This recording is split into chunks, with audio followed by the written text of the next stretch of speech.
Bonsoir à tous, c'est un nouvel épisode de la minute de sensibilisation dans le domaine du génie civil. Aujourd'hui, nous parlerons de ces personnes qui ont décidé de se lancer dans l'autoconstruction et qui rencontrent ces quatre difficultés. Si vous n'êtes pas suffisamment préparé, la troisième difficulté peut vous faire abandonner votre chantier. Suivez-nous jusqu'à la fin de cette vidéo pour être mieux édifié dans le domaine du génie civil. Pour ceux qui ne me connaissent pas, je suis Premier Mago Atu, ingénieur génie civil et promoteur de l'entreprise Gothic Construction. Dans un souci d'économie, on a des personnes qui décident de se lancer dans l'autoconstruction de leur maison et qui rencontrent ces quatre difficultés. Dès le démarrage du chantier, la première difficulté, c'est l'approvisionnement en matériaux.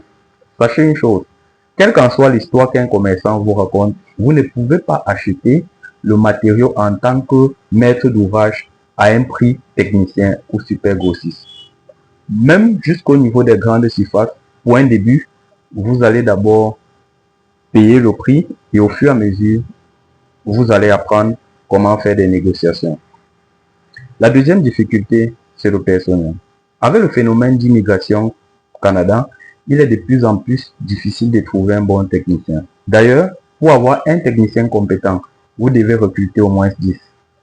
Pour avoir un technicien honnête, il vous faut au moins 15. Et pour avoir un technicien qui allie ces quatre caractéristiques, honnêteté, compétence, disponibilité et discipline, il vous faut au moins recruter 30 techniciens. Et si vous n'arrivez pas à résoudre le problème du technicien, ça va vous apporter la troisième difficulté qui est la gestion des délais. La gestion des délais, c'est d'abord une affaire d'expérience et de disponibilité des clients.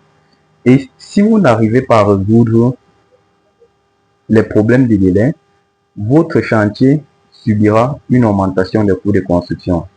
Nous sommes dans un environnement où les prix des matériaux peuvent varier tous les 2 mois sur le marché. Et enfin, on va passer à la quatrième difficulté qui est la responsabilité. Sachez une chose, du moment où vous achetez le matériau, vous recrutez les techniciens et vous les mettez au chantier. S'il y a un souci sur le bâtiment tel que l'affaissement ou effondrement du bâtiment, ils ne sont responsables de rien. Vous écopez l'intégralité des dégâts. C'est pourquoi nous vous conseillons d'aller vers une entreprise qui a pris du temps, de constituer un bon personnel, d'avoir une meilleure gestion des délais et aussi d'avoir même des sources d'approvisionnement sûres en matériaux. Cela vous permettra de gagner en temps et surtout de préserver votre santé. C'était la minute de sensibilisation dans le domaine du génie civil.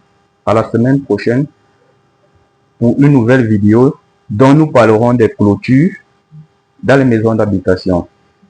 À plus.